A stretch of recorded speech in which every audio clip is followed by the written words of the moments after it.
गुरुर्ब्रह्मा गुरुर्विष्णुः गुरुर्देवो महेश्वरः गुरुसाक्षात् परब्रह्म तस्मै श्रीगुरवे नमः। ॐ शङ्करं शङ्कराचार्यं केशवं बादरायणं सूत्रभाष्यकृतौ वन्दे भगवन्तौ पुनः पुनः। ॐ युक्ताहारविहाराय विविक्तस्थलवासिने मलयालयतीन्द्राय ब्रह्मनिष्ठायते नमः। ॐ कृष्णं कमलपत्राक्षं पुण्यश्रवणकीर्तनं वासुदेवं जगद्योनिं नौमि नारायणं हरिम्। ॐ सर्वमङ्गलमाङ्गल्ये शिवे सर्वार्थसाधिके शरण्ये त्र्यम्बके गौरी नारायणि नमोऽस्तुते। ॐ सहना भवतु सहनौ भुनक्तु सह वीर्यं करवावहै तेजस्विनावधीतमस्तु मा विद्विषावहै। ॐ शान्ति शान्ति हरिः ॐ तत्सत्। ॐ हरे राम राम राम हरे हरे,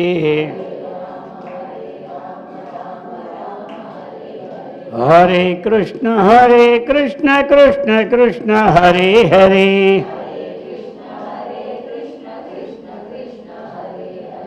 भस्माभिषेकमहितकरा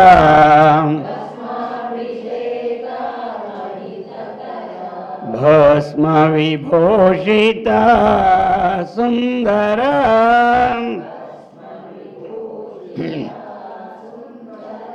हर ओम हाला हलधरा हर ओम हे शिव शंकरा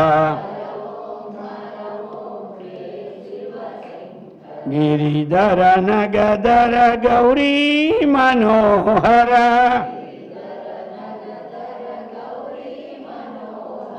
चंद्रशेखरा जटाधरा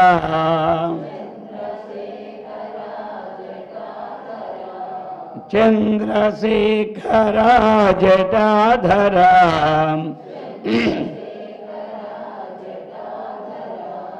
भस्माभिषेकमहितकरा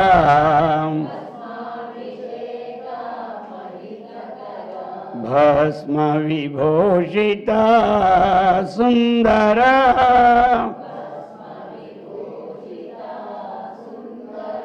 गोपाल कृष्ण भगवान की, सद्गुरु महाराज की, जगदम्बा माता की। हर नमः पार्वती पते हर हर। पवित्रात्म स्वरूपुलగు ప్రియాత్మ బంధువులారా, శ్రీమత్ శంకరాచార్య విరచిత శివానందలహరి 34వ శ్లోకం. కిం భ్రూమస్తవ సాహసం పతుపతే కస్యాస్తి శంభో భవ కస్యాస్తి శంభో భవద్ధైర్యం చేదృశమాత్మనస్థితిర్యం చాన్యైః కథం లభ్యతే భ్రస్యద్దేవజనం తస్యాత్ర సన్మునిగణం త్రస్యన్మునిగణం నశ్యత్ప్రపంచం లయం పశ్యన్నిర్భరః ఏకైవ విహరత్యానంద సాంద్రో భవన్ కిం బ్రూమః తవ సాహసం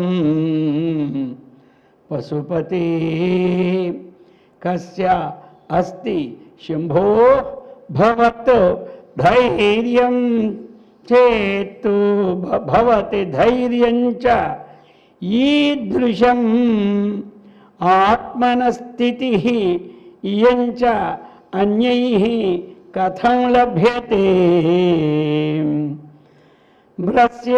భ్రస్యత్ దేవగుణం త్రసత్ మునిగణం నశ్యత్ ప్రపంచలయం పశ్యత్ నిర్భయ ఏక ఏవ విహరతి ఆనంద సాంద్రో భవాన్. ఇక భక్తుడు ఇన్నలు కూడా మనకి చక్కనైనటువంటి భజన కానీ ధ్యానము కానీ పూజ కానీ ఏది ఉన్నా ఏమి ఆత్మవిచారణ ఉండాలని చెప్పి అలాగనే ఇప్పుడు ఆ యొక్క భగవంతుని యొక్క సాహసాన్ని ఏమని వర్ణించగలం మనం అని భక్తుడు అంటున్నారు. హే పశుపతే, ఈ పశుపతి అంటే అందరికీ కంఠస్థం అయిపోయింది, అర్థమైంది కదా. పశూనాం పతి పశుపతి, పశు ఇత్యత్ర జీవ అని అర్థం. జీవానాం పతి, జీవపతి అన్నా పశుపతి అన్నా ఒకటే. పశువులంటే ఏమిటి? జీవులను గుర్తు తెచ్చుకోవాలి. ఎక్కడ పశుపతి వేద వచ్చినా పశువు అంటే జీవి, జీవులందరికీ అధిపతి ఆ పరమాత్మ అలాగని భావించుకోవాలి. అలాగనే ఈ ప్రపంచంలో ఉన్నవారందరికీ అధిపతి ఎవరు? ఈశ్వరుడు అని భావించుకోవాలి. ఎవరయ్యా పశువు ఎందుకన్నారా ఏంటి అనాలి? పశ్యతీతి పశువు, ఏది చూస్తుందో దాని పేరు పశువు అని అర్థం అన్నమాట. కాబట్టి ఇవన్నీ ఈ యొక్క స్థావరం కాదు, జంగమంలో ఉన్నవన్నీ చూస్తూనే ఉంటాయి, అర్థమైంది కదా. జంగమ ప్రాణులన్నీ చూస్తూనే ఉంటాయి కాబట్టి అవన్నీ జీవులని అర్థం. అటువంటి హే పశుపతే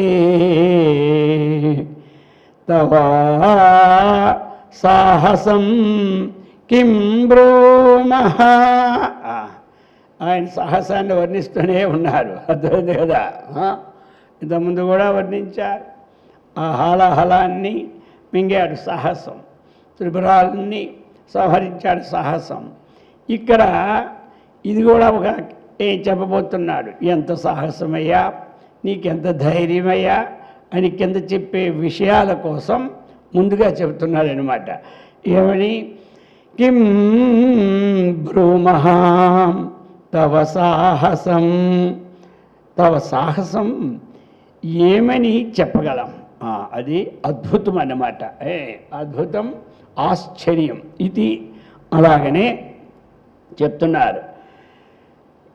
ఈ ప్రకారముగా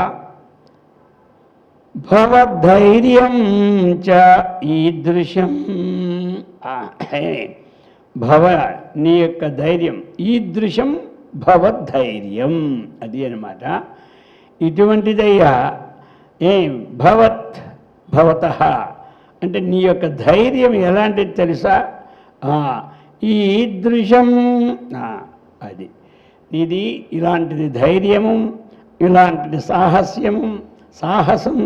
కిం బ్రూమః, ఏమని చెప్పగలం నీ ధైర్య సాహసాలకి? కాబట్టి అటువంటిది కస్యాస్తి, ఎవరికి ఉందయ్యా నీ అంత ధైర్యమో? ఎవ్వరికీ లేదు. కస్య ఎవరికి? అస్తి. నీలాంటి ధైర్యం కస్య అస్తి. ఈదృశం ఇలాంటిది ఏమి ధైర్యంచ, ఈ ధైర్యం కూడా, ఎందుకంటే సాహసం అని చెప్పి ఇప్పుడు చక్రాల రెండిని కలుపుతున్నాడు. ధైర్యం సాహసంచ, సాహసము ధైర్యము కూడా. చకారం ఎప్పుడు మరియు కూడా ఈ అర్థాల్లో వస్తుంది అన్నమాట.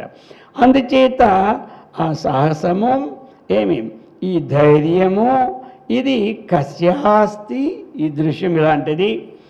ఇక చెప్తున్నారు ఆత్మన స్థితి ఇయంచ అన్యైః కథం లభ్యతే.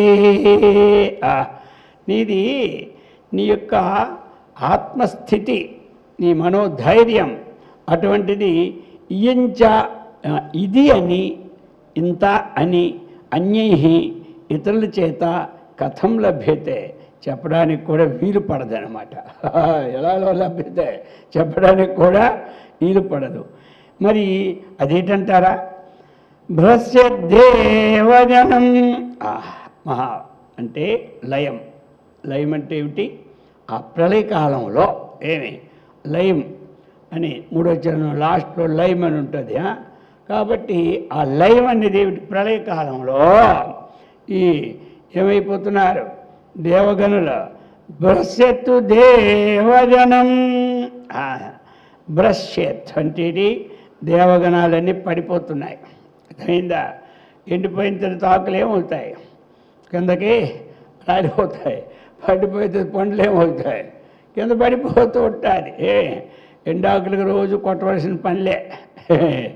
ఇక పడిపోయిన పళ్ళు పడిపోతూనే ఉంటాయి అవి కూడా. అందుచేత ఎండాకులు ఎలాగైతే కింద పడిపోతూ ఉంటాయో అలాగనే ఈ యొక్క ప్రళయకాలంలో అందరూ ఏమవుతారు, పడిపోతుంటారు ఎండిపోయిన ఆకుల్లా. మన మాటకేమి ముందు దేవతల సంగతే చెప్తున్నాడు. అదే ఏమి ఇక దేవతల సంగతి అలాగుంటే మన సంగతి ఎలాగుంటాయి. అందుకే అన్నారు కొంతమంది, మంచి మంచి వాళ్ళే మంచులు పడుకుంటే కంచరగాజులకు వచ్చింది దిక్కని.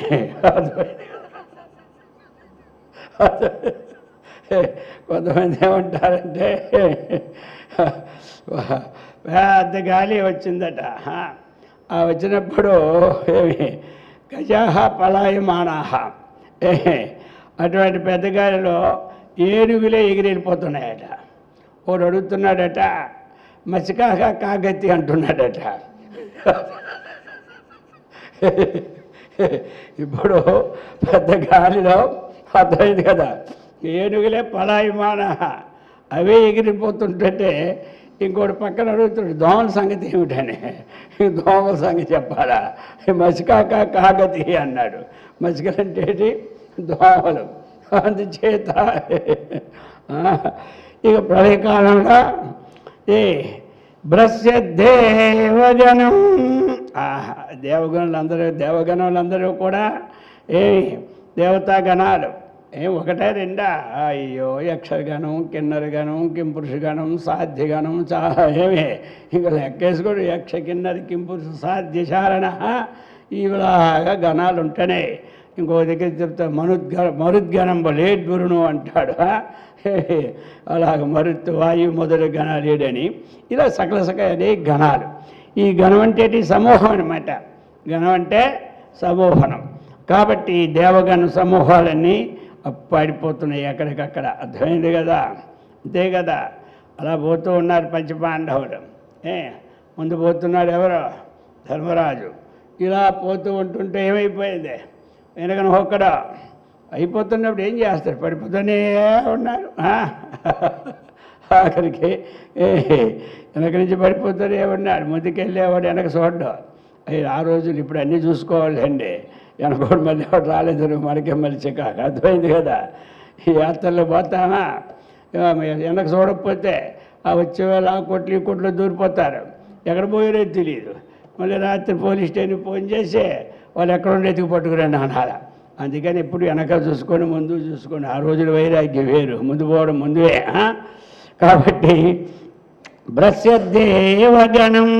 ఇక త్రసత్ మునిగణం. ఇక మునిగణం ఏంటంటే త్రసత్, త్రాస భయం అనమాట.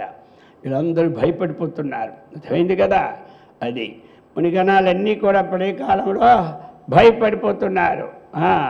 ఎందుకు భయం చెప్పండి? అందుకనే మనం భయం లేకుండా ఉండడానికే ఇప్పుడు వేదాంతం. ఈ వేదాంతం వంట పెట్టిందా, ఇలా మన మీద నీళ్ళు 10 అంతులు పారినా సరే మనకి ఏ భయం ఉండదు. అర్థమైంది కదా. అంతే. భయం ఎందుకు? 2 రకాలు ఉన్నాయి మనకి ఇప్పుడు. అర్థమైంది కదా. ఒకటి నిర్వికల్ప సమాధులు ఉన్నామా, నీళ్ళల్లో అదే పోతాయి. ఇంకా లేదు సవికల్పం వచ్చిందా, మనకి ఏమీ లేదు, ధైర్యంగా ఉంటాం. ఇంకా ప్రళయం వచ్చి మొత్తం కొట్టుకెళ్ళిపోయిందా సముద్రంలోనికి, అప్పుడైనా మనం ఎక్కడికి వెళ్తాం? పరమాత్మ లీనం అయిపోతాం. ఈ వేదాంతుడికి ఏమీ నష్టం లేదు. అర్థమైంది కదా. ఎటిల్నా ఏది సొమ్మే అనమాట వీళ్ళక. అందుచేత ఇప్పుడు ఇక్కడ ఈ యోగ సుధాకరానికి వృత్తి రాశారు. అర్థమైంది కదా ఆయన. అయితే అతను వృత్తి రాసిన ఆయన ఏం చేశాడు తెలుసా? అలా రోజు కూడా ఆ మద్రాసు దగ్గర కావేరీ నది ఉందన్నమాట. ఆ నదిలోనూ ఆయన హాయిగా కూర్చుంటాడు. కూర్చొని ధ్యానం చేసుకునే ఉంటుంటాడు. అర్థమైందిగా. ఆయన పేరు సదాశివ బ్రహ్మేంద్ర స్వాముల వారు అంటారు. అర్థమైంది కదా. అది సదాశివ బ్రహ్మేంద్ర స్వాముల వారు ఆ యొక్క మద్రాసు అటు ప్రాంతం ఉంది కదా, అటు తమిళనాడులో, అటు పక్క కావేరీ నదీ తీరంలో ఆయన చక్కగా ధ్యానం చేసుకుంటూ ఉంటుంటారు. సరే, ఇక అందరూ రోజు వెళ్ళేవాళ్ళు పొలం పనులు పోతారా, ఆయనకు దండం పెట్టి నమస్కారం పెట్టి పోతూ ఉంటుంటారు. ఇది అలవాటు అయిపోయింది. అలాగే చేసుకుంటున్నాడు. ఒకసారి ఏమైపోయింది తెలుసా? ఎక్కడ లేని ఉప్పులుగా వెళ్ళిపోయింది ఆ జలం. మొత్తం సముద్రంలాగా అయిపోయింది అంతా. సరే, వీళ్ళు అనుకున్నారు స్వామివారు కొట్టుపోయి ఉంటారులే అందులోను. అర్థమైందా? ఇంకేముందని ఆయన అక్కడ ఒక మట్టి ముద్దలాగా ఆయన బొమ్మలాగా ఒకటి చేసిస్తే ఆ బొమ్మ పెట్టుకొని దాన్ని దండం పెట్టుకొని పోతున్నారు. ఇంకా అలాగైపోయింది. ఆ ప్రవాహం 3 నెలల వరకు తగ్గలే. 3 నెలల వరకు తగ్గలే. అప్పుడు పాపం అదంతా ఎండిపోవచ్చింది. 3-4 నెలలు అయినాక అప్పుడు ఏమైంది, మళ్ళీ బట్టి తవ్వడానికి నీళ్ళ కోసం అటు ఇటు పోవడానికి అక్కడ తవ్వుతూ ఉంటుంటే అప్పుడు అక్కడ ఆ ఇసుక వచ్చి మేటేసేసి అంటే దాని మీద కప్పేసి అలా కూరుకుపోయినాడు ఆయన. ఇది ఎప్పుడైతే కొడుతూ ఉన్నారో ఈ సప్పుడు కాస్త ఇంత కాళ్ళకి తగిలి అప్పుడు తెలివి వచ్చింది ఆయనకి. అర్థమైందా? తెలివి వచ్చాక వెళ్ళిపోతున్నాడు. అయ్యో స్వామి మీరు ఉన్నారా ఇంకా? ఆ ప్రళయంలో కొట్టుకెళ్ళిపోయారు అనుకున్నాం మేము అని మళ్ళీ మరి ఆ విధంగా ఏమిటంటే వారు నిర్వికల్పక సమాధిలో ఎప్పుడు ఉండిపోతుంటారు. అర్థమైంది కదా. ఆ సమాధిలో ఉన్నవాడికి భయమే ఉండదు. లేని వారందరికీ భయమే. ఇప్పుడు శంకరాచార్యుల వారు గోవింద భగవత్పాదాచార్య దగ్గరికి వెళ్ళారు. వెళ్ళేసరికి ఆయన సమాధిలో ఉన్నాడు. అప్పుడు లెక్క ఏంటంటే వాళ్ళు ఎప్పుడు లేస్తే అప్పుడే అది. నేను మా స్వామివారి దగ్గర ఉండేటప్పుడు సేవక ఆ తలుపు వేసేయమంటారు స్వాములు వారు, చిన్న గేటు. ఉదయం ధ్యానంలో కూర్చుంటారు, నువ్వు చూసుకోవాలంటారు. అలాగే అదే టైం నాకు ఖాళీ దొరుకుతుంది. ఇంక ఖాళీ ఉండదు. నా పని నేను ఖాళీ అయిపోయి అన్నీ ఉతికేద్దాం అదే బట్టలని అది ఒక బాధ. నువ్వు అక్కడ కూర్చో అంటారు ఆయన. అది ఇంకొకడు వస్తాడు, సోమవారం తలుపు తీయవయ్యా అని తీయడానికి కుదరదంట. అది ఇంకేంటి అయితే నేను వచ్చాను చెప్పేలే అంటారు. అర్థమైందా? ఇది అనమాట. నాకు ట్రైన్కి ఏమో టికెట్ తీసాను, ఏదో ఉన్నారేమో అని ఇక్కడి నుంచి కాలేజీ నుంచి ఒక అరగంట చూసి వెళ్ళిపోదాం అనుకున్నా. ఇంకా 1.5 గంట అయితే నా ట్రైన్ తెప్పొద్దే చెప్పేయండి, మంచి పని చేసి చెప్పేస్తానులే అని. ఆ విధంగా అది ఇది అలాగా వీళ్ళు నిర్వికల్పక సమాధిలో ఉండిపోతారు. శంకరాచార్య వెళ్ళారు. వెళ్ళిన వాళ్ళు దేనికి? ఆయన దగ్గర ఏదో తెలుసుకోవడానికి వెళ్ళారు కదా. అది ఇప్పుడు డాక్టర్ గారు 3 రోజులు లేకపోయినా కూర్చుంటాం, కానీ ఆశ్రమంలో వాళ్ళు లేకపోతే అంటే వెళ్ళిపోతారు. వచ్చింది కూడా అది విశేషమా? ఏమంటారు? అప్పుడు ఆచార్యులు వారు ఎక్కడ పోలే కూర్చున్నారు. అదే పని మీద ఇచ్చారు కదా. సరే ఈలోగా ఏమైపోయింది, పెద్ద వర్షం వచ్చేసింది. మొత్తం రాత్రి పగలు ఎడతెగకుండా 2 రోజులు కురిసింది.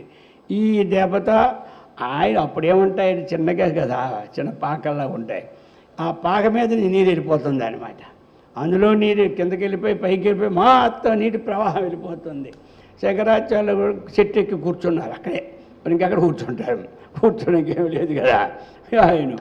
ఇక ఇది ప్రవాహము అప్పుడు ఏమి అన్నీ కొట్టుకెళ్ళిపోతున్నాయి. ఈ స్వామి ఉన్నారు కదా అని ఆలోచించారు పక్క గ్రామాల వాళ్ళు. స్వామి మమ్మల్ని రక్షించాలని ఎవరు గోవింద భగవత్పాదాచారు. ఆయన లేడు, ఈయన కూర్చున్నాడు. అప్పుడు చూశాడు, సరే ఇంకేదో ఇప్పుడు మనకు ఉన్న డబ్బు ఇప్పుడే ఖర్చు పెట్టుకోవడం మంచిది, మరి అంతే కదా. ఎవరైనా సరే ఇటు కొట్టుకుపోతుంటే అప్పుడు అందరూ పొట్లలు కట్టిస్తారు కదా, అర్థమైంది కదా. డబ్బులు సద్వినియోగం అవుతాయి అప్పుడు ఇస్తే. అందుచేత అందరికీ ఆ పొట్లలు ఈ పొట్లలు హెలికాప్టర్ మీద వెళ్ళి దిగుతుంటారు.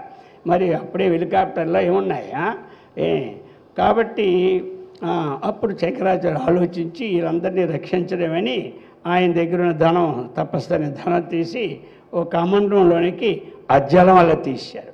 దెబ్బకి ఎండిపోయింది. అర్థమైందా? అలాగా ఉండి 10 రోజుల వరకు లేవలే ఎవడు గోవింద భగవత్పాదాచార్యులు. ఇంత నీళ్ళు పోయినా ఎంత పోయినా ఆయన నిర్వికల్పక సమాధిలో తన స్వస్వరూపంలో తాను ఓడిపోయినాడు. అర్థమైంది కదా. అప్పుడు ఆయన లేచిన తర్వాత 10-12 రోజులు అయినాక అప్పుడు శంకరాచార్య వారు అది ఇక మనమైతే అదిగో వర్షం పడింది, గురుగారు మీరు నిద్రపోతున్నారా, మీరు ధ్యానం చేస్తున్నారు, నేనేమో మొత్తం కమాండ్లో తీసుకొచ్చి 100 సార్లు చెబుతుంటుంటాం. అర్థమైందా? వాళ్ళందరూ నేనే రక్షించేశాను. శంకరాచార్యుల వారు ఏం చేసినట్టే లేదు. అది అవసరం వచ్చినప్పుడు వినియోగిస్తారు. అర్థమైంది కదా. వారికి అన్నీ ఉన్నాయి, 1-2 శాస్త్రాలు ఉన్నాయి, వేదాలు ఉన్నాయి, ఆత్మజ్ఞానం ఉంది, సిద్ధులు కూడా ఉన్నాయి. అందుకే వారి ధైర్యమైన పురుషులు ఇంకెంతవరకు మనకి రాలే అలాంటి వాళ్ళు. కాబట్టి అప్పుడు ఎందుకు చెప్పడం అంటే, వీరు నిజమైన మరణశీలు ఎవరైతే ఉన్నారో వారు ఎప్పుడు దేనికి భయపడరు. దేవతలకి ఆత్మచింతన లేదు కదా, అర్థమైంది కదా. అందుకని వాళ్ళు కూడా పడిపోతూనే ఉంటారు.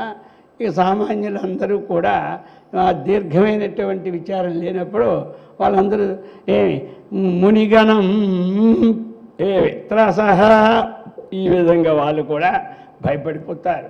అందుకనే ఆత్మచింతన ఉన్నవాడికి ఏ భయం, ఎన్ని కొట్టుపోయినా పర్వాలేదు. అది తెలుసు. రాకన్మానవ హాని వృద్ధులు మహారణ్యంబులో దాగుండినను పోకన్మానద శరీరము ఈ విధంబు పోషించి రక్షించినని అన్నాడు. అర్థమైందా? ఇప్పుడు శరీరం ఉంటుందా? ఉండదు. టైం వచ్చినప్పుడు ఎస్టీడీ బూతులాగా 4 అద్దాలు వేసేసి లోపల కూర్చొని పెట్టేసినాడు. ఎవరిని? పరీక్షిత్ మహారాజుని. జనమేజయుడు తాళాలు వేసేసినాడు. ఎక్కడి నుంచి వస్తుందో పాము చూస్తానన్నాడు. అర్థమైంది కదా. సర్పయాగం చేశాడు. సర్ప అందుకొని పోల్చి వచ్చినాయి. అయినా సరే అది తప్పుతుందా? ఆయుర్దాయము ఎక్కడ కూర్చొని ఏ తాళాలు వేసినా ఈ తాళాలు ఏమొడ్డు, పోయే సమయం వచ్చినప్పుడు ఎవడ్డా. అర్థమైంది కదా. అందుచే ఆయన ఎందుకు వేసాడంటే ఆ పాము చేత కరచి చస్తాడు అన్నటువంటి రోజుల్లో అన్నాడు. కాబట్టి అసలు పాముని లేకుండా చేస్తే ఏది కరుస్తుంది అనుకున్నాడు. ఆఖరికి పాపం వస్తున్నప్పుడు వృద్ధ బ్రాహ్మణుడు ఈయన చూడడానికి వస్తున్నాడు. 7 రోజుల్లో పోతాడు, జీవితంలో ఆయన దగ్గరికి వెళ్ళలేదని. అంతలోనే చూశాడు తక్షకుడు తోవలో. ఇదే సందు, అదే మందు అనుకొని వెంటనే ఆయన వృద్ధ బ్రాహ్మణుడిలాగా మరీ ఊగిపోయినట్టుగా ఎత్తి, అయ్యా ఆ స్వామి దగ్గర నేను వెళ్ళలేకపోతున్నాను, నీకన్నా ముసలైపోయాను కదా, కాబట్టి ఈ పండు ఆయనకి ఇచ్చే అన్నాడు. అర్థమైంది కదా. సరే అనుకున్నాడు. అర్థమైందా? ఇచ్చినాడు. పాపం ఈయన వచ్చాడు. అయ్యా నా జీవితంలో మీ నాన్నగారిని చూడాలనుకున్నాను, ఆ అద్దాల బీరో ఒకసారి ఇప్పితే బాగుంటుందంటే ఇంత దూరం నుంచి వచ్చాయని పడిగాపులు గడి ఇన్ని రోజులు పెట్టంటే తీసినాడు. తీసయ్యా తోవలో ఓ పండు ఇచ్చాడు నా చేతికి ఇచ్చినాడు, అయిపోయింది, గోవిందా. అయిపోయిందా? ఈయనటి వచ్చాడు, కొండల వాసన చూశాడు, అదే సర్పం అయిపోయి కాటేసేసింది. అర్థమైందా? అది తప్పదు. ప్రారంధం అన్నటువంటిది ఏదో విధంగా వస్తుంది. ఇది పుట్టడం పోవడానికే వచ్చింది. అర్థమైంది కదా? అది ఎప్పుడంటే 80-90 ఏళ్ళు పోయినా సస్తే ఎవరికి ఇచ్చారు ఉండదు. వీళ్ళు మధ్యలో సస్తేనే గొడవలన్నీ. అర్థమైంది కదా? అప్పుడు పోతే ఇంకెవడకో నీళ్ళు మొక్కుతూనే ఉంటారు, ఇంకెన్నాళ్ళు ఉంటాను. ఆయన అంటాడు అన్నీ అయిపోయి నేను అన్నాళ్ళు నన్ను ఉంచుతా దేవుడు అని. ఆయన ప్రార్థన, ఈయన గోళ, ఆడు ఎవడి గోళ అయితే మాత్రం ఆయన ఈ గోళ్ళ వెండ. ఆ సమయంకి వచ్చినప్పుడు ఆయన పట్టుపోతాడు. అన్ని గోళ్ళు ఆయనకి ఎందుకు దండగా, పట్టుపోయే గోళ కూడా ఆయనకేనా? ఏదో లేకపోతే ఎమ్మని గోలు పెట్టాలి, కానీ ఎన్ని గోళ్ళు వేసి వస్తాడైనా. అందుచేత ఈ ప్రకారముగా రసత్ మునిగణం భయపడిపోతున్నారు అందరూ కూడా. ఆ ప్రళయకాలము చూసి నశ్యత్తు ప్రపంచం లయం. ఇక ప్రపంచం అంతా ఏమిటి, ఇక లయం అయిపోద్ది. ప్రళయకాలంలో నాశనం అంటే అంతా పోతుంది. అర్థమైంది కదా? ప్రపంచం లయం. ఆ లయకాలంలో ఈ ప్రపంచమంతా నాశమైపోతుంటాయి. ఇక అలాంటి సమయంలో భవాన్ తమరు నీవు, అర్థమైంది కదా, నిర్భయ పశ్యన్ ఏకయేవా. అటువంటి భవాన్ ఇటువంటి సమయములో నిర్భయ, ఏమి భయం లేకుండా ఆ ప్రళయ కాలాన్ని చూస్తూనే ఉన్నాడు పరమేశ్వరుడు. అది అనమాట. ఆహా, ఏమి సాహసమయ్యా, ఎంతమంది పడి సస్తూ ఉన్నారే. అర్థమైంది కదా? ఎంతమంది భయపడిపోతూ ఉన్నారే, మొత్తం మునిగిపోతున్నదే. నీ సాహసం ఏమిడి వర్ణించగలమో అని ఇంకోసారి దాన్ని కింద తెచ్చుకోవాలి మనం. కాబట్టి పశ్యన్ నిర్భయ ఏకయేవా భవాన్, ఏమి నీవు, మీరు ఏకయేవ, ఇంకా అక్కడ ఎవడో లేడు. సృష్టి పూర్వమపి ఏకమాసీత్, అధునాపి ఏకమాసీత్, లైకాలమపి ఏకమాసీత్. కాబట్టి ఎల్లప్పుడూ అది ఉన్నది ఒక్కటే. ఇప్పుడు ఇంతమంది ఏ దేహాలున్నా అది ఒక్కటి. ఈ దేహాలు రాకముందు కూడా ఒక్కటి ఏకయేవా. అద్వైతే కదా? ఇదంతా లయమైపోయినా ఏకయేవా. కాబట్టి సదేవ సౌమ్య, సదేవ సౌమ్య ఇదమగ్రే ఆసీత్. కాబట్టి ఈ అగ్రే సత్తు ఏవ ఆసీత్. కాబట్టి మరి ఇది దానికేం భయం అండి? ఉన్నటువంటి స్వరూపం అదే కదా, భయం ఎందుకు? అది అంతర్బహి అదే ఉంది. దాని గర్భంలోనే ఇవన్నీ ఉన్నాయి. గర్భం నుంచి బయటకు వచ్చినప్పుడు భయం లేదు, గర్భంలోకి పోయినప్పుడు భయం లేదు. అందుచేత పశ్యన్ నిర్భయ ఏకయేవ నిర్భయ పశ్యన్. నీ ఒక్కడవు, భయం లేకుండా చక్కగా చూస్తూ ఉన్నావు. చూడడమే కాదు, ఇప్పుడు చెప్తున్నారు, విహరతి ఆనంద సాంద్ర. విహరతి సాంద్ర అంటే ఏమిటి? దట్టమైనటువంటిది అని అర్థమైనమాట. సాంద్ర అంటే దట్టంగా ఉన్నటువంటిది. ఎలాంటిది అది? ఆ ఆనందం అన్నటువంటిది అల్పానందము కాదు. అల్పానందం అయితే సాంద్ర అన్నారు. అర్థమైంది కదా? అల్పము అంటారు. ఆనందం అన్నటువంటిది మనకి విషయాల వల్ల కలిగే ఆనందం అంతా అల్పమే. అర్థమైందా? సుఖం అల్పం, అది సాంద్రము దట్టము కాదనమాట. అందుకే రోజు చెప్పుకుంటూనే ఉన్నాం మనం. సుఖమల్పం బహుక్లేశం విషయగ్రాహిణాం దృణాం అనంతం బ్రహ్మనిష్టానాం. అనంతమైన ఆనందాన్ని సాంద్రము అంటారు. బాగా దట్టమైన, బాగా చీకటి పడిపోతే సాంద్రమైన తమస్సు అంటారు. అర్థమైంది కదా. అలాగనే సాంద్ర దట్టమైనటువంటి ఆనంద, అటువంటి దట్టమైన ఆనందం అంటే ఏమిటి? అది నిరతిశయ సుఖం. దానికి ఇంకొక సాతిశయము లేదు. దానికి దీనితో సమానమని చెప్పడానికే లేదన్నమాట. ఈ అన్నిటినీ అధిగమించినటువంటి సాంద్ర ఆనంద, ఆ ఆనంద సాగరే విహరతి ఏక ఏవ విహరతి, నీ ఒక్కడవే చక్కగా విహరించుచున్నావన్నమాట. ఎలాగ విహరించున్నావు? నిర్భయ, భయం లేకుండా విహరించుచు పశ్యన్, చూస్తూ ఉన్నావు. కళ్ళు మూసుకొని విహరించడం లేదు, నీవు అంతా చూస్తూనే ఉన్నావు, భయమే లేదు. అర్థమైంది కదా. కొన్ని చూస్తే మనకు మహాభయం, కొన్ని వేస్తారు పాపం, వస్తుంటే అనేక రకరకాలుగా.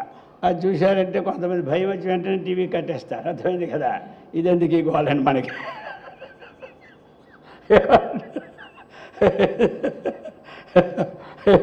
వాడు చెప్తూనే ఉంటారు, ధైర్యంగా ఉన్నవాడు చూడండి అని. వాడు ఒట్టిగా అంటాడు అనుకుంటారు వీళ్ళు.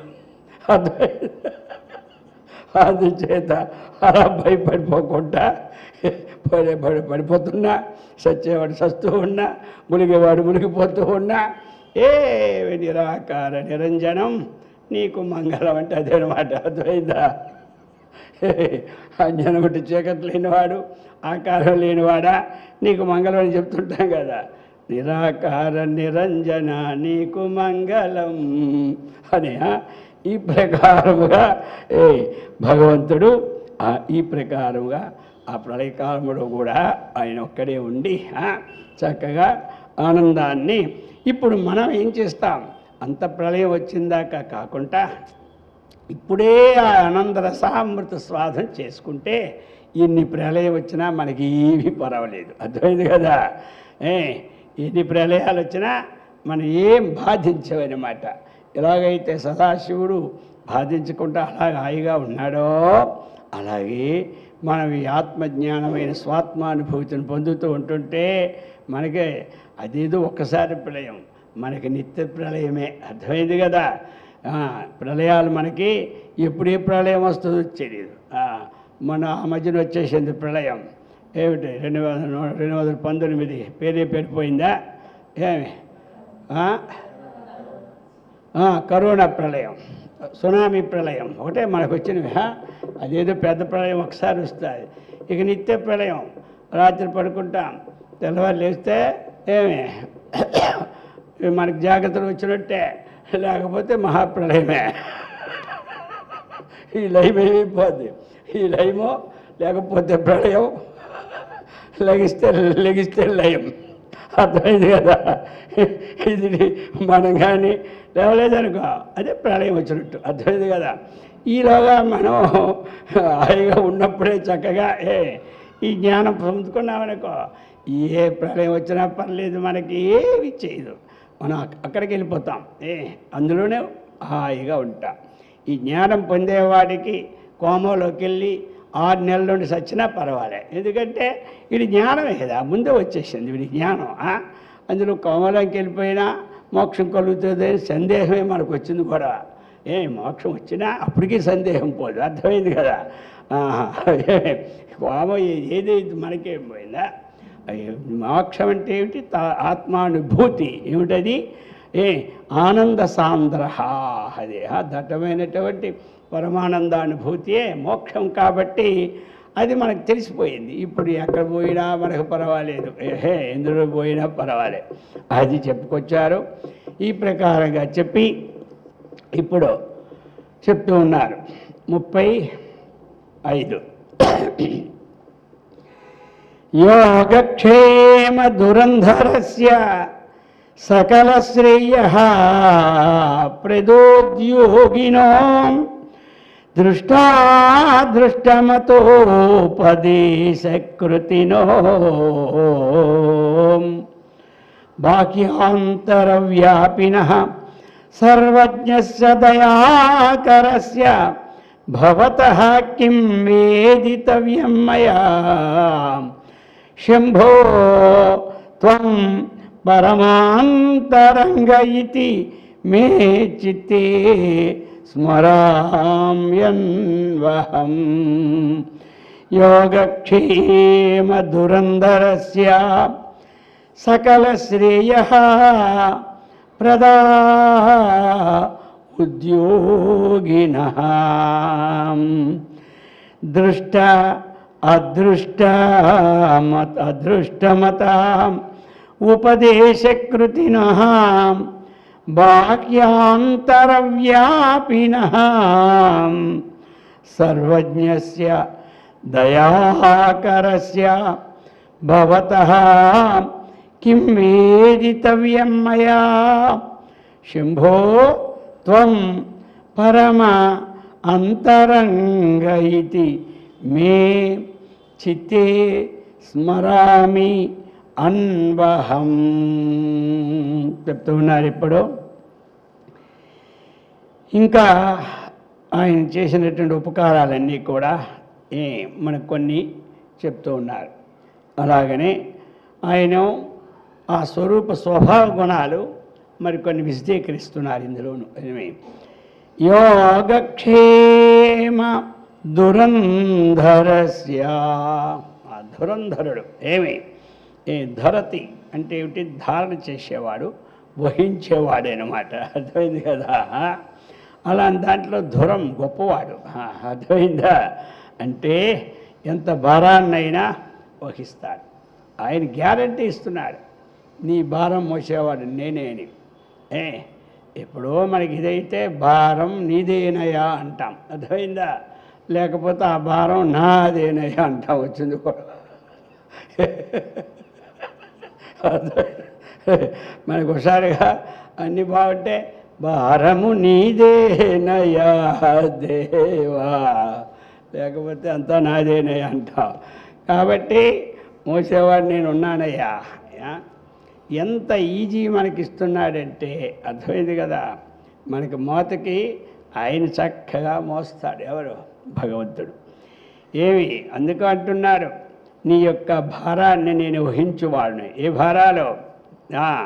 యోగమనే క్షేమాన్ని రెండింటినీ నేను చక్కగా నీకు కలుగు చేస్తాను. అర్థమైంది కదా? నీకు యోగక్షేమాలని చక్కగా వహించువాడను అంటే ఏంటి? నీ యోగాన్ని చూసుకునేవాడని, నీ క్షేమాన్ని చూసుకునేవాడు. మనం అంటాం కొన్ని ఏదో ఆపదలు నీకు ఎందుకయ్యా, నేను ఉన్నాను కదా అన్నీ చూసుకుంటానులే అనాలా? అన్నప్పుడు ధైర్యంగా చూసుకోలేపు తర్వాత సంగతి. ఆయనకి బాగా ఉండి మనకేం చూసుకోమంటాడా? పాడా కాబట్టి కొంతమంది అన్నావు కదా ఉన్నా సరే మళ్ళీ అది లాగాలని అలా కాదు భగవంతుడు. అర్థమైంది కదా? యోగక్షేమం వహామ్యహం చెప్పేశాడు కదా అక్కడ. అది వహామ్యహం అన్నాడు. ఇక్కడ అందులో నువ్వు మహాధురంధరుడు అయ్యా, వహించే దాంట్లో చెప్తున్నాడు అనమాట. అందుచేత భగవంతుడు చెప్పేశాడు, అనన్యాశ్చింత ఎంతో మాం ఏ జనా పర్యుపాసతే తేషాం నిత్యాభియుక్తానాం యోగక్షేమం వహామి అహం. అహం నేను నీ యొక్క యోగాన్ని క్షేమాన్ని వహిస్తున్నాను. అయితే నీ డ్యూటీ ఒకటి తీసుకో. ఏమంట? ఎప్పుడు నేను వహిస్తాను. అర్థమైంది కదా? అంతా నువ్వు ఎప్పుడూ కూడా ఆ పరమాత్మ చింతనలో ఉండాలి. ఏం చింతనలో ఉండాలి? పరమాత్మ చింతనలో ఉండాలి. అది ఒక్కటి, అది చెయ్యవు, నన్ను ఊహించమని తినేస్తావు. నా రూల్స్ ఏమో నువ్వు ఆ చింతనలో ఉంటే నేను చూసుకుంటానన్నా నేను అంటున్నాను. నువ్వు ఆ చింతన అవసరం లేదు కానీ చూసుకో అంటావు నువ్వు. ఇది మన ఇద్దరి మధ్యలో ఘర్షణ. అర్థమైంది కదా? మొత్తం మీద అందుచేత ఇది కనుక ఎట్లా మరి? అందుకని యోగము క్షేమం. యోగం అంటే వీళ్ళందరూ వినున్నారు. ప్రాప్త యోగం అది ఇంతకుముందు లేనిది అప్రాప్తం అంటే మనకి ఇప్పుడు లేనిది ఇప్పుడు ప్రాప్తమైతే దాన్ని ఏమంటారు? యోగం. ఇది అన్నమాట. భగవంతుడు మనకి ఇంతకుముందు మనకి ఒక భక్తే లేదనుకున్న మనస్సులో ఓ భక్తిని ప్రసాదిస్తే ఇది ఒక యోగం. అర్థమైంది కదా. అలాగే ఒక మనకు సత్కర్మ ఆచరణే లేదనుకోండి, ఆ సత్కర్మ ఆచరణ ఇవ్వడమే యోగం. అలాగే మరి కొస్త సాధనా పరులు, విచారణ పరులు వారి ఆత్మజ్ఞానం కోసం పాటుపడుతుంటారు. వారికి ఆ ఆత్మజ్ఞానాన్ని చక్కగా కలిగేటట్టు అనుగ్రహించడమే యోగం. అర్థమైంది కదా, అది యోగం. ఇంకా మరి ఇవన్నీ అప్రాప్తం, పూర్వం లేవు మనకి. అలాగనే మనకు పూర్వం లేదు, ఎప్పుడో మనం కట్టేశాం, అందరూ కడుతున్నారు కదా అని. అదే వీడి దగ్గర ఉన్నది అంతా లేదు, 75 పైసలే ఉంది. వాడిని వీడిని అడుక్కున్నాడు పాపం, ఒక పావల ఇస్తారా అని. ఆ పోని ఇచ్చేశారు. ఈ రూపాయి తీసుకెళ్ళి లాటరీ కట్టేశాడు పాపం. అర్థమైంది కదా. అది వీడికి తెలీదు. ఓ 2 సంవత్సరాలు, 6 మాసాలు, ఎప్పుడో సంవత్సరం పోయింది. అప్పుడు వచ్చేసింది ఎంతది, 1 రూపాయికి 2 కోట్లు లాటరీ పేలింది. ఇప్పుడు ఏమిటైంది ఇది, యోగం. ఇంతకుముందు అప్రాప్త, ఆ డబ్బులే లేవు. ఇప్పుడేమైపోయింది, ప్రాప్తం అయిపోయింది. ఇక ఇప్పుడు చూడు, అంతకుముందు వాడిని పిలిచేవాడే లేడు. ఇప్పుడు అందరూ ఈయన మా దగ్గర బంధువు అండి, ఎందుకంటే ఆ డబ్బులు తినడానికి. అంతకుముందు ఆ పక్క వెళ్తే ఇలా పక్క తీసుకుని వెళ్ళిపోయి మొక్కం కనబడితే ఎక్కడ పిలుస్తాడని, ఇది అనమాట. అందుకే మనోడు బెల్లం ఉంటే చేమలు వస్తాయట. తెప్పల ఇది మనకు చెరువు నిండిన కప్పలు 10,000 చేరు గదరా సుమతి. ఇదంతా యోగం. ఇదంతా ఈ యోగం అంతా ఇలాగా. అలాగనే యోగం యుజుర్ యోగే యుజ సమాధం. ఇంతవరకు యుజుర్ యోగే దానికి చెప్పుకున్నాం. ఇప్పుడు యుజ సమాధి యోగం. ఏమిటి యోగం? ఏకాగ్రత. ఇది యుజ సమాధౌ ధాతువు నుంచి ఉత్పత్తి అయింది కాబట్టి యోగం. సమాధి ఏకాగ్రత. అది అంతే. ఇంతకుముందు అనేకాగ్రతగా ఉండి ఇప్పుడు ఏకాగ్రత వచ్చింది కాబట్టి ఇదేం చేస్తుంది అంటే మనస్సుని ఏకాగ్రత చేస్తూ ఉంటుంది. దానికన్నా ఇది గొప్పది. కానీ అది ఉంటేనే కదా దాన్ని చూడగలమా. అందుచేత అది ఉండాలి మనకి, ఇది ఉండాలి. ఈ 2 పని ఉన్నాయి. ఇచ్చాడు, ఆ ఇచ్చిన దాన్ని మళ్ళీ ఎవడో ఎత్తుపోకుండా, అర్థమైంది కదా. అది మళ్ళీ దుబారా చేసేయకుండా ఇంట్లో వాడు ఇదిలో వాడు చెప్తుంటాడు, ఎందుకు అంత ఖర్చు పెడితే ఎలాగుంటావు అని. ఆయన డైరెక్ట్గా చెప్తాడు ఈయనకే. ఏమంటారు, ఇప్పుడు అది ఇష్టం వచ్చినట్టు ఖర్చు పెట్టేసాడు అనుకో, ఆ డబ్బు 3 రోజులకి అయిపోద్ది. అందుకనే వాడి చేత వీడి చేత బాబు చెప్పురా, నువ్వు పక్క నుంచి చెప్తుంటే వాడు బాధపడుతుందని భగవంతుడు వీడి మనసులోకి వెళ్ళి వాడికి బుద్ధి చెప్పి ఆ డబ్బులు ఖర్చు పెట్టకుండా ఉంచుకొని మంచి క్షేమాన్ని చూస్తూ ఉంటుంటాడు. అర్థమైంది కదా. ఈ ప్రకారంగా ఏదో ఒకటి మొత్తం మీద వాడికి లోపల భక్తిని ఇచ్చినాడు. ఇంక ఈ భక్తి పోకుండా వాడికి ఎన్ని తంటాలు పడుతుంది. వీడికేం పోయింది కానీ ఆయన తంటాలు ఎక్కువైపోయినాయి. వీడికి ఇప్పుడే ఏ సమయంలోనో అవుకున్న ఏదైనా అవుతుందని పని అవ్వకపోతే అయ్యి దేవుళ్ళే అసలు ఉన్నాడా, ఉంటే కళ్ళు మూసుకున్నాడా, అసలు ఉన్నాడా, మళ్ళీ మొదలెడతాడు. అందుకని ఆయనకి అందే భయమే, ఇచ్చి భయమే ఆయనకి వచ్చింది కర్మ. అర్థమైంది కదా. అందుచేత ఈ ప్రకారంగా అన్ని విధాల క్షేమాన్ని చూసేవాడు ఎవరు? ఆ భగవంతుడు, ఆ పరమేశ్వరుడు. యోగక్షేమ దురంధరస్య. ఇక ఏమిటయ్యా? సకల శ్రేయ ప్రదా. ఏమి మానవుడికి సకల శ్రేయస్సులను కూడా ఇచ్చేవాడు. ఇది అన్నమాట. ఈయనకు ఉద్యోగం అదనమాట. ఎవరికి? ఈయన ఉద్యోగం ఏమిటి అంటే ఇది యోగక్షేమాలు చూడడం ఒకటి, సకల శ్రేయస్సుల్ని ప్రదా ఉద్యోగిన. ఈయన ఉద్యోగం అదనమాట. ఆయన ఉద్యోగం అదనమాట. అది మరి ఆయన డ్యూటీ ఆయన చేస్తూనే ఉన్నాడు పాపం. అర్థమైందా? ప్రదా. ఆ ప్రదా అంటే ఏమిటి? దానే ధాతు. దా అంటే ఇచ్చుట, ప్రదా అంటే బాగుగా ఇచ్చుట. మన కర్మఫలాలన్నీ కూడా చక్కగా ఇస్తాడు. అర్థమైంది కదా మనకి. ఇంకా ఏమిస్తాడు? సకల శ్రేయ. అన్ని విధాల శ్రేయస్సును కలుగు చేసినటువంటి స్థితిని ఇస్తాడు. సకలానాం శ్రేయ, సకల శ్రేయ. అన్నిటిలోనూ శ్రేయస్సుని, అది కావాలి మనకి. అర్జునుడు కూడా అది కోరుకున్నాడు. అర్థమైంది కదా. కార్పణ్య దోషోపహత స్వభావ పృచ్ఛామి త్వాం ధర్మ సమ్మూఢచేతా ఎత్తు శ్రేయ. యస్యా నిశ్చితం బ్రూహి తన్మే శిష్యస్తేహం షాధిమాం త్వాం ప్రపన్నం అన్నాడు కదా 2వ అధ్యాయం 7వ శ్లోకంలో. కాబట్టి అతడు ఏమి శ్రేయ మార్గాన్ని కోరుకున్నాడు. ఆయన కూడా అదే కోరుకున్నాడు. ఎవరు? నచికేతసుడు. శ్రేయశ్చ ప్రేయశ్చ మనుష్యమేత ఏమి తవు సంపరీత్య వివినక్తి ధీర అన్నాడు. అందుచేత మనకి అదే ఇస్తున్నాడు. ఇప్పుడు నేను సకల శ్రేయ ప్రధా ఉద్యోగిన ఆ ఈశ్వర అతడు. ఇక చెప్తున్నాడు దృష్టమత అదృష్టమత ఉపదే. ఈ రెండును దృష్టాలు ఇవి ఏమిటి అంటే, దృష్ట అంటే ఏమిటి? ఈ లోకముందుకు సంబంధించినవి. అదృష్టం అంటే ఏమిటి? పరలోకానికి సంబంధించినటువంటి ఏమి ఇవి కూడా మనకి అందజేస్తాడు. మనం ఏమిటంటే ఈ లోక సంబంధంలో మనకి ఎంతవరకు ఉండాలి. ఒకవేళ మోక్షం కాక వాడు పరలోకం వెళ్ళాలంటే దానికి తగినటువంటి అటువంటి సౌకర్యాలను కూడా కలిగిస్తాడు. రెండో వద్దనుకుంటే ఆశ్రయం కూడా కలిగిస్తాడు. అన్ని రకాలు ఉన్నాయి ఆ అంగంలో. అర్థమైంది కదా. ఇప్పుడు షాపింగ్ మాల్కి పోయామంటే ఇంకో దగ్గరికి వెళ్ళకూడదు మనం. అర్థమైంది కదా. వెళ్తే మళ్ళీ రాడు ఎక్కడికి, ఆ షాపింగ్ కానీ భయం అన్నమాట. అందుకని డబ్బున్నా లేకపోయినా పెద్దగా 4 పర్లంగులు 5 పర్లంగుల షాపింగ్ మాల్ పెట్టి అన్ని సామాన్లు పెట్టుకుంటాడు.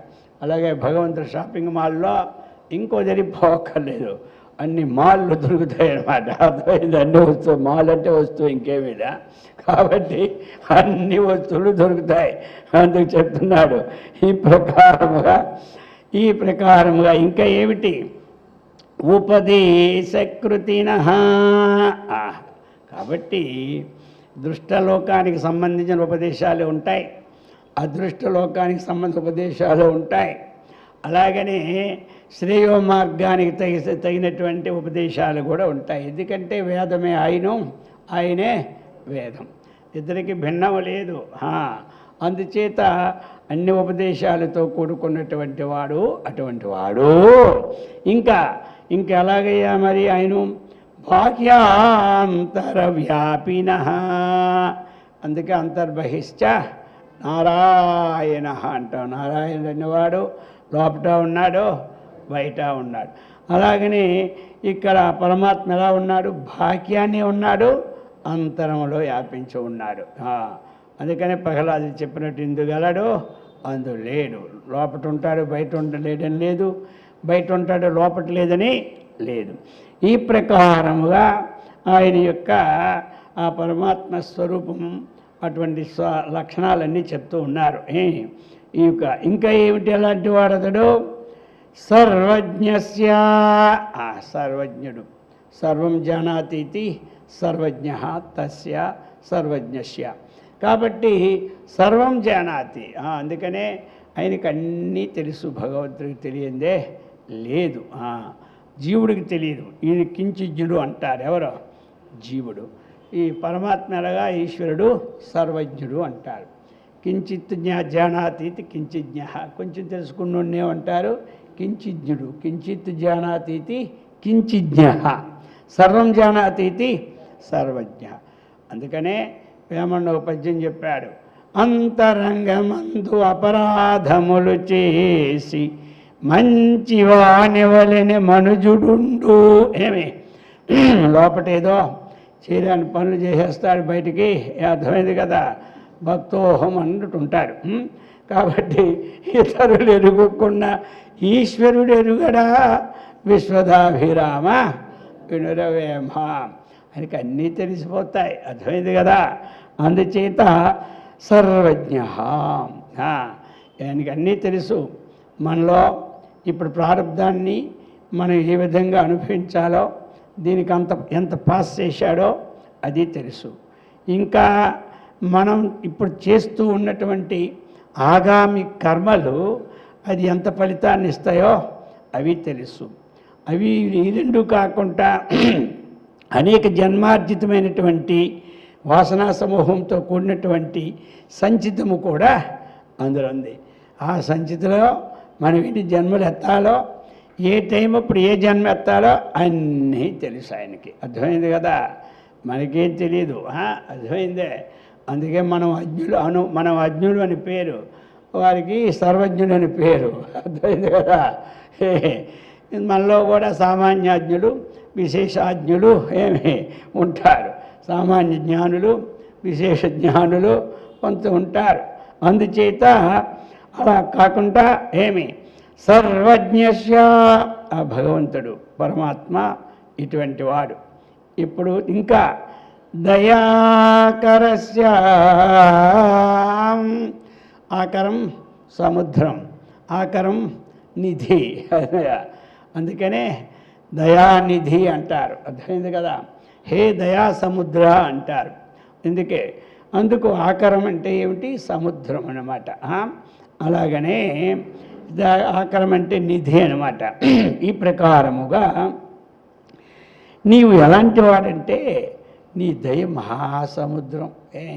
కొంతమంది దయ సముద్రం అసలు అంతా ఒక గ్లాస్ అంత కూడా ఉండదు. అర్థమైందా?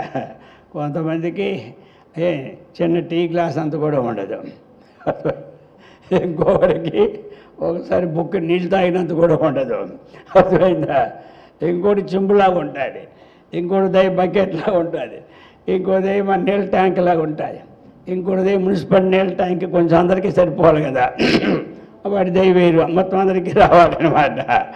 ఆ విధంగా ఈ చెరువులు, ఈ సముద్ర, ఈ యొక్క నదులు అలా కాకుండా ఈ దయ అలాంటిది సముద్రం లాంటి దయ అన్నమాట. అందుకే దయాకర భగవాన్ శంభో అంటుంటారు, మనోరు పాడుతుంటారు కదా, దయాకర భగవాన్ శంభో అని. దయా ఆకర అంటే దయా సముద్రుడా అని అర్థం. ఈ ప్రకారముగా ఈ విశేషణాలు ఎన్నున్నాయి చూశారు ఇంతవరకు. యోగక్షేమ దురంధ్రుడు, సకల స్థిర ప్రధ, ఇదే ఉద్యోగం ఆయనకి. ఈ దీంట్లోనే ప్రయత్నం చేస్తాడు ఇప్పుడు అందరికీ. దృష్టాదృష్ట మత ఉపదేశ కృతిన, ఇంకా బాక్యాంతర వ్యాపిన, సర్వజ్ఞ, దయాకర, ఇటువంటి విశేషణాలతో కూడుకున్నటువంటి భవతః నీకు అర్థమైంది కదా. మయా వేదితవ్యం కిం, నా చేత వేదితం యోగ్యం వేదితవ్యం. కాబట్టి వేదితవ్యం అంటే తెలుసుకొనదగినది. వేదితవ్యం అంటే తెలుసుకొనదగినది. మయా కిం, నీ యొక్క విశేషాలు, నీ స్వరూపాన్ని మయా, నా ద్వారా, కిం వేదితవ్యం, ఎలా తెలుసుకున్నావనయ్యా? నీవు సర్వజ్ఞుడు అయిపోయినావు, నేనేమో అల్పజ్ఞుణ్ణు, నీ యొక్క తత్వాన్ని నేను ఎలా తెలుసుకుంటాను? శంభో, నేను ఒకవేళ తెలుసుకోలేకపోయినా నా ఎందుకు కరుణించు, మరి నేను ఎలా ఉన్నాను తెలుసా చెప్తున్నాడు. నీ శంభో త్వం పరమాంతరంగా. ఒకవేళ ఇవన్నీ నాకు తెలిసినట్టు శక్తి లేకపోయినా నేనేమిటంటే నీకు పరమాంతరంగా. కొంత అంటారు కదా, కొంతమంది అంతరంగ భక్తులు ఉంటారు, కొంతమంది బాహ్య భక్తులు అంటారు, కొంతమంది అంతరంగ గూఢచారులు ఉంటారు, కొంతమంది బాహ్య గూఢచారులు ఉంటారు. కాబట్టి అలాగా పరమాంతరంగా నీవు ఎలాంటి వాడు? త్వం, నీవు మే, నాకు అత్యంత ఆప్తుడు అయ్యా. అర్థమైంది కదా? ఆప్త అంటే ఏమిటి? రక్షణ చేసేవాడు. ఆప్త అంటే ఏమిటి? ఒక ఎదుటివాడి నుంచి ఏమీ గ్రహించకుండా ఎవడైతే రక్షిస్తాడో వాడిని ఏమంటారు? ఆప్త అంటారన్నమాట. కాబట్టి నీ ఈ సహాయాన్ని పొందకుండా సహాయం చేస్తాడన్నటువంటి ఆశ లేకుండా ఎవడైతే సహాయాన్ని చేస్తూ ఉంటాడో అటువంటి వాడు ఎవడు? ఆప్తుడు, మేలు చేసేవాడనమాట. అందుచేత ఈ ప్రకారముగా చెప్తున్నారు. అది ఆప్తంతు. మరి ఆప్తుడైతే ఎలాంటి వాడు? ఎప్పుడూ మేలును కోరేవాడనమాట. అందుచేత త్వం పరం అంతరంగా అంటే అత్యంత ఆప్తుడు. ఇది అని మే నాకు నీవు పరమ ఎలాంటి వాడు? ఆప్తుడు. నేను నీకు అంతరంగ భక్తుడిని అనుకో. అర్థం ఏమంట? అది అందుచేత అంతరంగ భక్తుడికి కొంచెం విశేషం ఉండాలి కదా, ఏం వచ్చినా రాకపోయినా ఏమి. అందుకు కాబట్టి మే చిత్తే నా యొక్క చిత్తమందు స్మరామి అన్వహం. అన్వహం అంటే ప్రతిదినం. అర్థమైంది కదా? కాబట్టి ప్రతిదినం కూడా నేను నిన్ను ఎలా తెలుసుకోవాలో నాకు తెలియదు, కానీ అయినా నేను వదలకుంటా నిన్ను ఎల్లప్పుడూ కూడా చిత్తే స్మరామి. ఎవరి చిత్తే? మే చిత్తే. నా చిత్తమందు నిన్ను చక్కగా నేను స్మరిస్తూ ఉంటుంటాను. కాబట్టి మరి స్మరిస్తున్నానంటే నాకేం కావాలి? ఆ పరమానందమైనటువంటిది, బ్రహ్మానందమైనటువంటి ఆ ఆనందసాగరమైనటువంటి తత్వాన్ని నాకు చక్కగా అందజేయమని ప్రార్థించడం. ఇది అన్నమాట ఆయన చెప్పినటువంటి విషయం. అర్థమైంది కదా? అందుచేత మరి దీన్ని బట్టి మనము ఏమిటి అంటే చక్కగా ప్రతిరోజు సాధన అనేది చేసుకోవాలి. ఎవరికి ఎంత వీలైతే అంత చేసుకోవాలి. ఉండదు. అందుకే సాధనమైన పనులు సమకూరు ధరలోన విశ్వదాభిరామ వినురవేమ. తెలిసిపోయింది ఇప్పుడు అందరికీ ఇది. అది అందుచేత సాధన. ఆ సాధన ఎవరికి ఏ సాధన మనస్సు ఏకాగ్ర చెందుతో ఆ సాధన చేసుకోవచ్చు. అర్థమైంది? అందరూ ఒకే సాధన చేయాలని లేదు. ఏమి ఎలాగైతే కూరగాయలు భిన్న భిన్నంగా ఉంటాయో, బియ్యాలు కూడా ఇప్పుడు భిన్న భిన్నంగా ఉంటాయో, పప్పులు కూడా రకరకాలుగా ఉంటాయో, అర్థమైంది కదా? పాత్రలు కూడా రకరకాలుగా ఉంటాయో, పొయ్యిలు కూడా రకరకాల పొయ్యిలు ఒక్కలాగా ఉంటాయి. ఏమంటా స్టవ్లు పొయ్యిలు ఏమంటారు. అలాగే సాధనలు కూడా రకరకాలుగా ఉంటాయి. కానీ ఏ సాధన అయినా సరే ఈ సాధన ద్వారా నేను గమ్యం చేరుతాను అన్నటువంటి ముందు విశ్వాసం ఉండాలి. నడిచెళ్ళినోడి కాళ్ళే సాధన. అర్థమైంది కదా? కారు మీద కారు సాధన, సైకిల్ మీద వెళ్ళేవాడికి సైకిల్ సాధన. అందుకని సైకిల్ మీద వెళ్ళేవాళ్ళు చాలామంది పోతారు. వాళ్ళకి పేర్లే వచ్చేసినాయి సైకిల్ స్వాములు అని. అర్థమైంది కదా? ఏమంటారు? ఈ ప్రకారంగా అందుచేత నమ్మాలి. ఎక్కడ నమ్మకం పోతుందంటే కష్టం వచ్చినప్పుడు పోతుంది. ఎంత నమ్మితే నా కష్టాన్ని పోగొట్టాడు అంటారు. ఇదే మనకి మళ్ళీ కింద జన్మలకు తీసుకెళ్ళేది, ఇంకేమీ లేదు. అర్థమైందా? అనేక జన్మలకు తీసుకెళ్ళేది. ఏ కష్టమైతే నేను చేసిన కర్మ నేను అనుభవిస్తున్నాను, నాకెవడు కష్టం ఇచ్చాడు అని రావాలి. అర్థమైంది కదా? మనకెవడు కష్టపెట్టేవాడు ఎవడు లేడండి. మన కర్మే మనకు సుఖం ఇస్తుంది, మన కర్మే మనకి. అయితే ఎవడో ఒకడు ఉండాలి మధ్యం లేకుండా. ప్రతిదానికి మీడియేటర్లు ఉన్నారా లేదు? ఇప్పుడు ఒక ఇల్లు కొంటే మీడియేటరు, భూమి కొంటే మీడియేటరు, ఒక పిల్లని కావాలంటే మీడియేటరు, ఒక అబ్బాయిని కావాలంటే మీడియేటరు. అలా ప్రపంచం మీడియేటర్ ఉండాలి కదా. అందుకల్లే ఇది ఒక మీడియేటర్ మనకి. వాడి వల్లే నాకు వచ్చింది బాధ. లేకపోతే హాయిగా ఉండేవాడిని. వాడి ఇంట్లో కూడా ఇదిలో కూడా తర్వాత సంగతి అది. ఏమంటావు? అందుచేత వీడి వల్లే నాకు సుఖం వచ్చింది. వీడు అన్నోడు ఇంటివాడు పక్కవాడు తర్వాత సంగతి ఇప్పుడు మనకు అక్కర్లేదు. అర్థమైందా? ఆ కథ తర్వాత. అందుచేత ఈ ప్రకారముగా ప్రారంభం భోగతో నశ్చేత్ అన్నట్టు మన సుఖదుఖాన్ని సమత్వం పొంది ఆ పరమాత్మ జ్ఞానాన్ని పొందడమే మన ధ్యేయం. అటువంటి మరి సత్కర్మనిష్టను, ఆ భగవద్భక్తిని, అలాగే ఆయురారోగ్య ఐశ్వర్యాన్ని, చక్కనైనటువంటి ఆత్మజ్ఞానాన్ని, ఆ బ్రహ్మానంద రసాన్ని మరి ఈరోజు మనకి ఆ శ్రీకృష్ణ పరమాత్మ జయంతి కాబట్టి ఆ శివుడు కేశవులు ఇద్దరూ కూడా ఒకటే.